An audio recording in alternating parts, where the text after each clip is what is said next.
اف برنامه نهاتی سپانسر کرن به پشتگیری هەواڵ و هەفتپشک وەزارەتên جۆیس مەیر.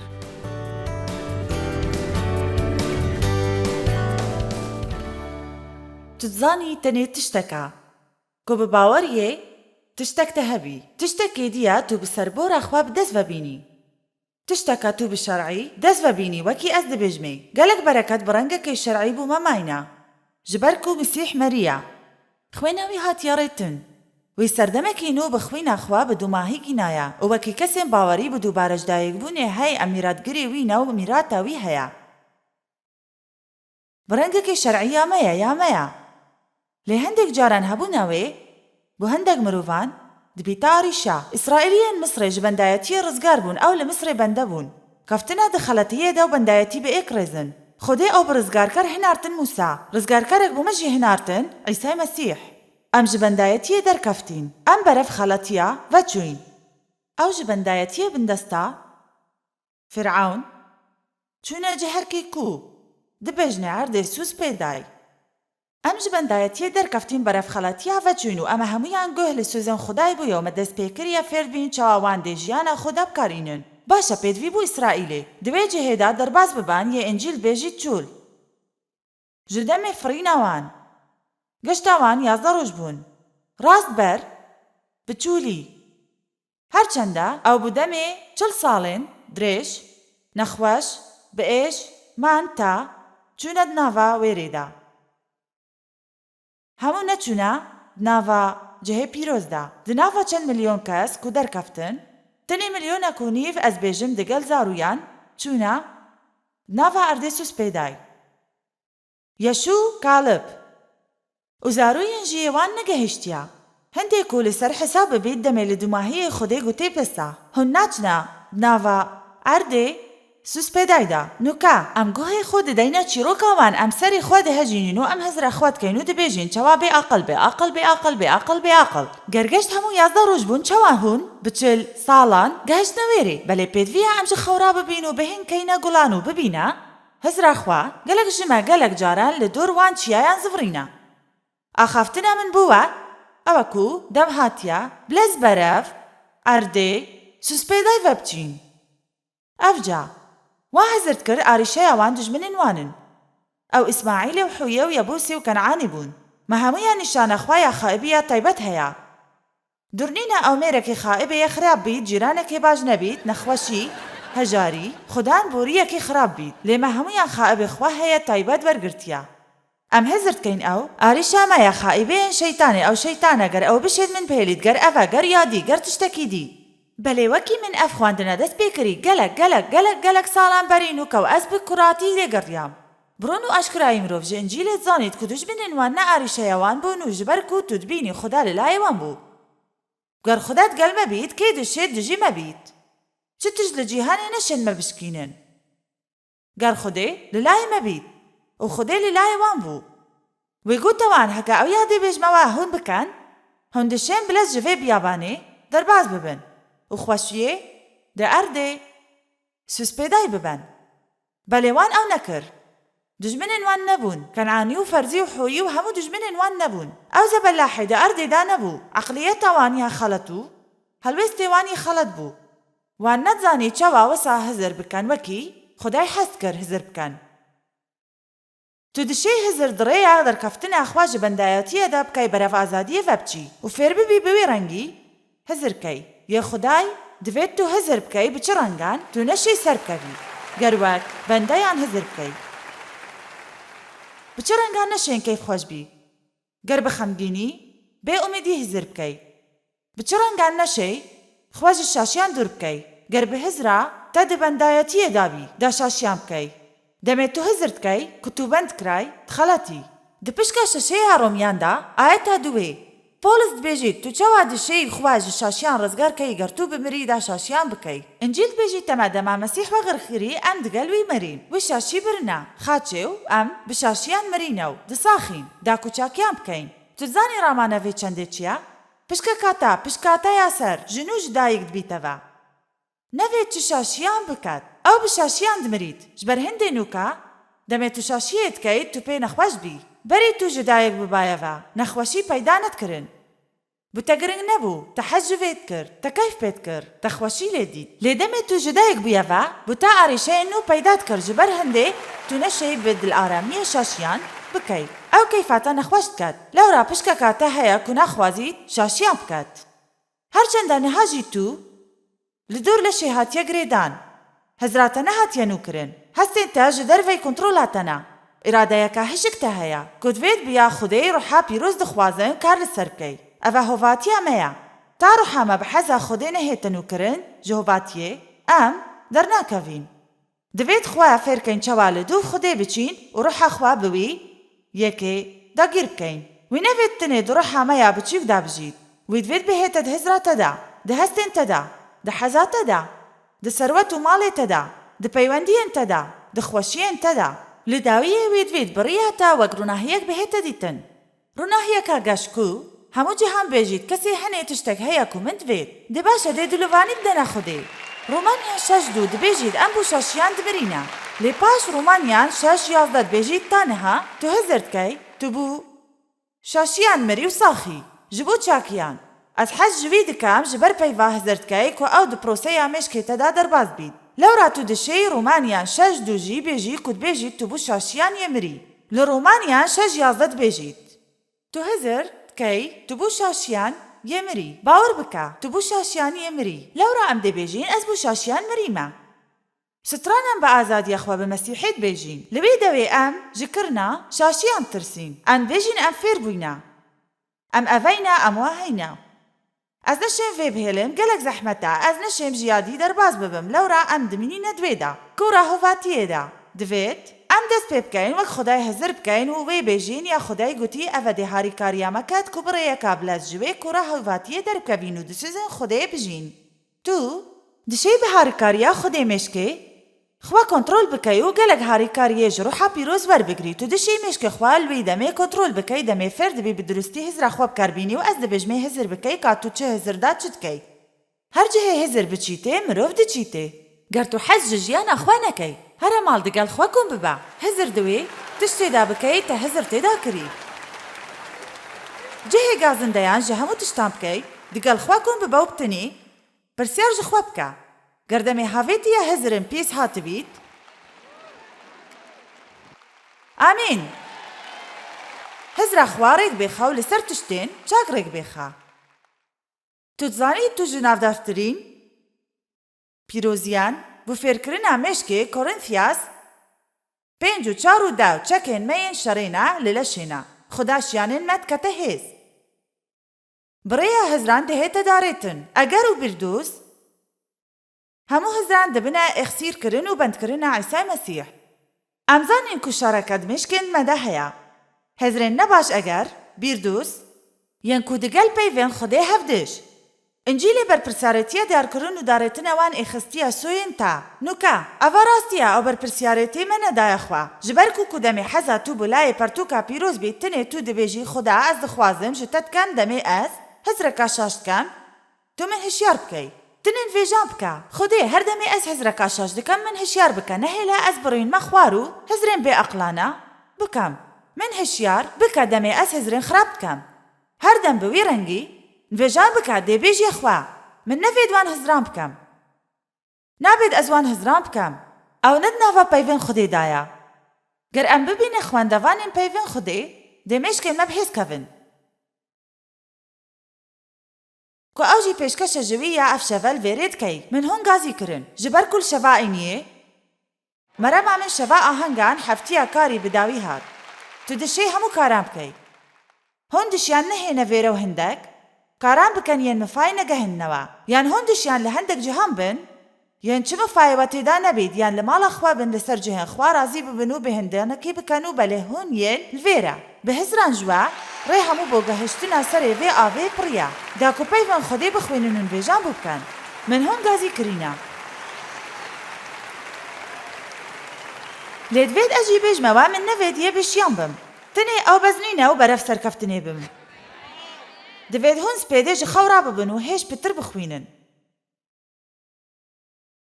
پاجن ویجان بکن پاشخوا بۆ خودای بچەمینن ڕۆژا پاشوی هەر نەدێرێ یان شەوا پشتی هەنگێ ژوی هەر نەدێرێ لە هەفتەیە دوێڤدا هەر نەچاکسازیە ناوەڕاستە هەفتەیە لە هەفتەیە بەهێت 5 ڕۆژان بەریخوا بدە پرۆگرامێ بۆ خوا تشتێکی بکات ئایپادێدا تشتێکی بکات ئایفۆنێدا یە بەردەوام بە لەسەر خواندنا پەیڤێ لە نزیک تو دێ بڕەنگەکی گەلک جودا هزر کەی دڕۆمیان چاپتەرێ 12 ئاەتا دوود بێژیت خوا دەگەل فێ جیهانی دانە گونجینە خوا بگەهۆرە هەزرێن خوا بە تەمامی بگەهۆرە تو دشەی بۆ خوا بسەلمینی کاچ تشت باشە و تەمامە و ژلای خودێ بە قبول کریا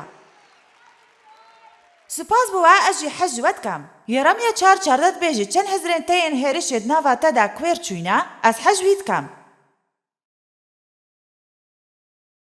یێڕەمیە 4 چەند هەزرێن تەیەن هێرشیت ناواتەدا کوێر چوینە لەورا هەزرا دەستپێکە یا من ژی کری من هەزر کرد و ئیسرائیلیان ئارشیەک هەبوو کودەمەکێ درێژکەی شاتاوان سەرکەتن ئینای هەروسا بۆچی گەلک جوان تا دەمێ سەرکەفتنێ نەمان تۆزانی گەلک کەس هانە باوەڕی بە عیسای هەیە و دەچنە بەهەشتێ لە چ جاران تا هەتایێ خۆشیە بە سەرکەفتنە لەسەر ئەردی نابینن هەنویت زانن هەن نەپێدوی سەرکەفتنێدا داکو بچنە بەهەشتێ هۆن بخوێنە عیسایت پاراستینە لێدا خۆشیەش گەشتە خوا ببینن هەن پێدوی سەرکەفتنێنە ئەس هەزت کەم داکول هەمبەر کەسێندی دجوان بن پێدویەت ژیانە خوادا ببینن ئامێن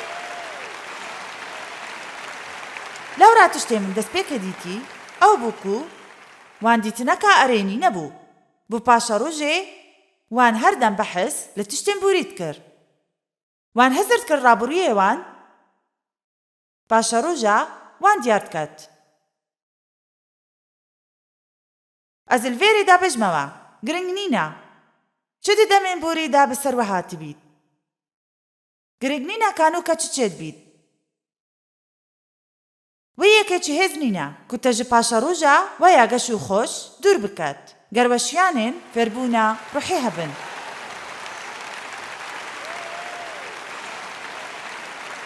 ئەنجیل دە ئێشایە 11 بێژیت دەما عیسا تشتێک ددیت بڕیار لەسەر نەتدا وی دەما تشتێک بە گوهێن خوا گولێت بوو و چاوێن خوات ددیت بڕیار ددا وی بچاوێن خوایان ڕۆحی ددیت وی بە گوهێن ڕۆحی خۆگل تشتاندت بوو مە هەمویان چاو و گوه بەسەرێن خواڤە هەنا لێمە چاو و گوهێن ڕۆحێژی هەنا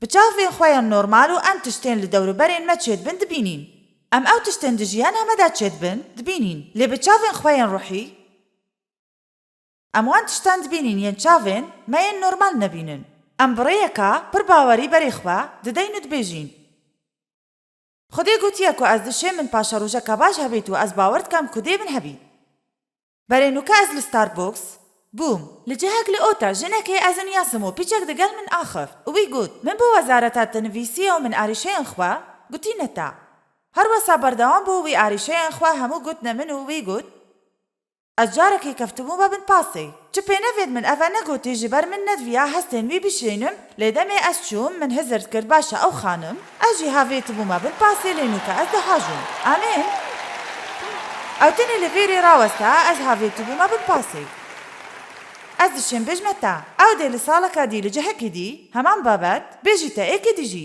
5 salên dî 10 salên dî tenê çîroka wî dê nexweştir û pir êştir bî ji ber ku wê çihêviyên guhorênê ciyana xwedanînin من بزاف کرم پیچک بیجموی باشه خودی دشید تشتان بگهوری تو پدویه تباوری به خودی هبید دوید تباوری به خودی هبید تو هر تشتکی من برانبر وگرتی تنیوک دیوارکی هبون تنیوکی هندک هجتان بون کیساوی تایبت بو نوکی کیسندی بو چکز وکی وید خراب نبون او هاویت بو بن پاسی هر چواروی لسروی بون اوی چیری نبون جوی جه درکبید باشه من بریار دا پاسا بی عقل بهاجون هون دشين همان تش بكن بس بهلن تشتكي بوا بيجم أفا تشتغنين إنكو كسكي دي دشد لجهة وبريار بدد أفا تشتكى دفيد بكنت هزرا خدا من دفيد أمسح كينا نمونية كيدو چابتر سيز دايا يعقوب أم زلامك الويرا هيد بينين إبراهيم يا همي تشت جدز داين بترشكو بري جدز داي ئەرێ تو زانی دە ئابوورە خودێ مرۆڤ دشێت هەمی تشتێن هەین ji dest bidات. Ger em fêr bibin tiştan bi çavê baweriyê bibînin, hûn dişên pitir dest vebînin. Jiya we day, tu bî hemî tişt ji dest dan. Gelek arîşeyên mezin hebûn û li dûmahiyê Xwedê du car hindî ya wî ji dest dayê. İbrahîmê gelek berekat dabû razayê xwe. Her tiştê heyda bû jî ew herdûk gelek pêş veçûn û wan gelek pez û karmend hebûn wan virê nedkir û her wesa karmendên wan İbrahîm gelek çû. Wî diviya dest pêş xer bît. Diviya bibî taş dixwast. û wî got ez hêvî ji te dikem nehêla alûzî navbera me de çê bibin. Her parçayeka erdiya te divêt bilabû te bît. Ya te nevêt bû min. Nûka ez dibînim destpêşxeriyeka gelek can bû. Ji ber ku ger ez bam dabêjim ez dê li destpêkê parçayekê bi xwe rakim û demînît bû te. Ji ber ku ger min çi nedabate te çi nedbû. Lê İbrahîm mirovê Xwedê bû. Dibêt ew êk ji egeran bû ku Xwedê wê bi wî rengî kar bînît ku ew bikarîna. Piştras be, ger tu çapterê sîzdî bixwînî, wê çapterêj hemûyan baştir, ya dola Urdunê bi xwe hilgirtin. Tiştê ji ber mayda İbrahîmê, ew bi rengekê baş nebû. Lê di ayeta çwardê de dibêjît, Xwedê gote İbrahîm. Piştî lûtê İbrahîm hêlay, Xwedê gote çavên xwe bigêrîne û cihê tûlê sehke, bakur û başûr û rojhilat û rojava, ez dê wî erdî deme tew, cîlên di dwîv te radihên. Di ayeta hevdê de dibêjît, her ew di nav erdê de bigera. Bi dirêjahiya û bi firehîya wî bi ewê ez dê deme te. Ew li vê reyî du tiştan dibêjît her du gelek giring in. Ya ekî dibêjît sehke, bakurê, başûrê, rojhilat û rojavayê. Her tiştê tu dibînî, ez dê deme te. Nûka wî bi sedeyî digotê bi çavên süriştî berê xwe bide lê min bawerî heya Xwedê divêt ev şeve bêjîtewe, berê xwe bide paşa rojê. Tu bi baweriya xwe çi bû jiyana xwe dibînî. Tu dişê xwe ji dûdiliyê dwêr bibînî. Tu dişê xwe xwedên mala xwe ya taybet bibînî. Tu dişê xwe wek xwedanê trombêleka nû bibînî. Tu dişê xwe bi xwedanê karekî baş bibînî. Tu dişê xwe bi nimuneyeka gelek xelkî bibînî. Tu dişê bibînî ku tu xewna xwe da jî. Her çi xewin bît û ew xewna Xwedê jî bît, tu dişê xewnê de bijî. Tu dişê bibînî. Ger tu neşê bibînî, çi caran bi dest teve nahêt. Paşgotê wî here tiştê tu bibînî, ez dê wî deme te. Nûka her ew bi pêyan derkeve û dê bi dest te vehêt. Raman ew e ku divêt tu kar bû bikey. Min xewnek hebû. Xwedê xewna ber bilavkirina başiyê dabû min. Her ji demê Xwedê ez dayim û êkem car li sala 1976 min guh li kasetekê bû di dilê min dabû. Ez mendehoşê wê kesî bûm yê nivîsîrekê ji pertûkekê, derd înî tu bû demekê demijmîrekê serinca te radkêşît. û wisa heza min lê dit ku başiyê li seranser cîhanê belav kem û ku geleka bêaqil bû wan di dem û cihên ez tê da. Lewra ez hesxudayê dikem. Ger bibêjîn ez nimûneyekê webûm bo encamdana vê karê Xweda dê hendek tiştan kete dilê we de ku tu bi mêşkê dibî raman bin. Lewra hûn neşên digel hizrên xwe yê kevin da bijîn divêt hûn hizra ruhê da bijîn. Xwedê dê hejmareka piştniyaran detewe lê demê tu peyvan dixwînî divêt tu hizir bikey ew bû te ne. Ne ku hizir bikey ew bû hejmareka kesên jêgirtîne li her tiştê peyvan de hey bû te ye. Hemî bû te ne. Xwedê divêt te pîrûz ket. Xwedê divêt te pêş bêxî. Xwedê divêt te bilind ket. Xwedê divêt te bikar bînî. Xwedê divêt te çare biket. Amîn. Lê divêt tu wê tiştê bibînî. Tu neşê bi van çavan bibînî ger tu bawer nekey. Divêt li destpêkê bi çavên xwe yên ruhî bibînî û paş bi van çavan jî dî bibînî. Ez lê mîzorê dijîm ku di bejnê welatê nîşan bide. باشە دە ئابۆرا خودێدا پێدویە لە دەست پێکێ باوەریە پێبینی بچاوێن باوەریە ببینی پاش دێ هەمید ڕوحا خۆدا بینی لە هەر وەسا ئەس بینم من باوەری هەیە کو خۆ هزرتکەن و من باوەریژی خوددا دگەل من ئەخفتیە و دایە من ئەس دەبێژمەوان من سوز دایە دەوێت ئەس بچمەوی ئەردێ نوکە پەیوێ خودێ بوو نەپەیڤەکە سەرنجڕاکەی ji ber ku گەروێ بخوینی ڕامانێ وێ خودان بوو نێژی داگیرکەران وەربگری و ئەردێ بگری ئەفجا دژمن دە ئەردێ سوسپێدایدا بوون ئەوان نەدویە بکەونە بەرامبەر دژمن ئەوان هەر هەزر تێداد کرد لە هیڤیا خودێ بوون کو تشتێکی لە دژمنێن وان بکات بێژیتەوان هەر نەدوێ هەردێدا کو خودێ گوتی وان بۆ خوا ببەن نوکە خاڵەکە سەرنجڕاکەش هەیە بدرستی دو ساڵان ئەو گەهشتە سنوورێن ئەردێ سووس پێدای گەر چاپتەرێ ئێکەیە ژنورێڤەکردن نیشاوە بدەم و کو دێنوکەوەکەم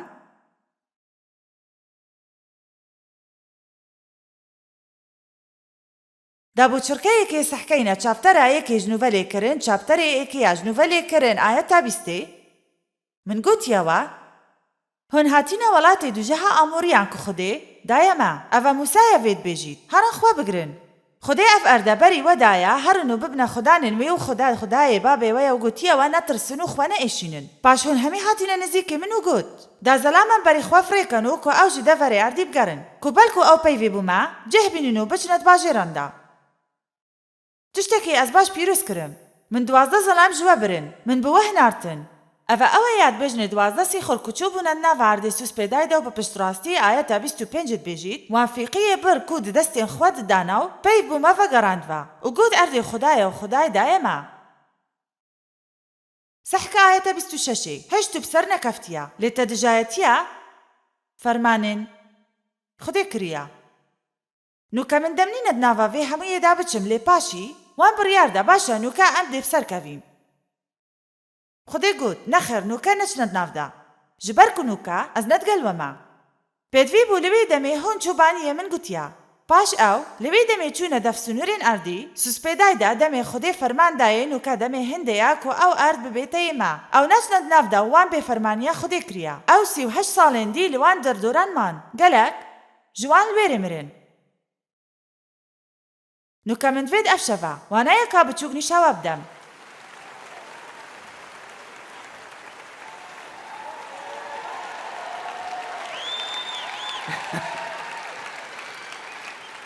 دەمێ خودێت بێژیت دەمێت تشتێکیە قوتوب بکەی دەمێ خودێ بێژیت دەمێت تشتێکیە بکەی پاش نەشەی سەرەدەریت گەل بکەی تو نەشەی بدانیژی تو لهێڤیا دەمەکەی کوبسانەهتر بکەبیت یان تو ئامادەتر ببی ji ber ku paş dûr nîne biryarê bidey paş ez gelek bi vê karî vebastiyayme û hezirkey ez dê serederiyê nûket gel te dikem dûr nîne tu bibînî ku xwedê ew bi vê demî hez nekiriye xwedê wan tiştan herîmet ket yên em bi rijdiyê kar li ser dikeyn ger tu hezirkey xweda dê bû serederiyeka xirab digel te bît serederiyê digel bike ger tu hezir bikey xwedê dê serederiyê digel te ket li dor li neborîna di dilê te da may serederiyê digel bike نهي لهجتك بچوك ببيتا اگرين ليبورين تل خلقي بجموا چيا بزحمتا كرفبون جي خلقي او گلك جي ليبورين جي خلقي بزحمت ترا ليبورين گلك جي كربوكين و خيانتي هردم مروفي برجهت بيت صانا هي ترا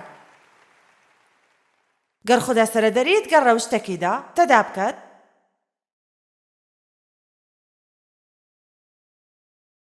خودێ تبلا خوا بکە تەدویدا وی دەمێ هەزر ژینەکە کو تو نەشەی بکەی ji ber ku خودێ çi deman maye xwed karekî da naket gerşiyan û hêzên kirinawê karî nedabneta lê divêt te bawerî hebît ev bername nehate sponserkirin bi piştgiriya heval û hevpişk wezaretên Joyce Meyer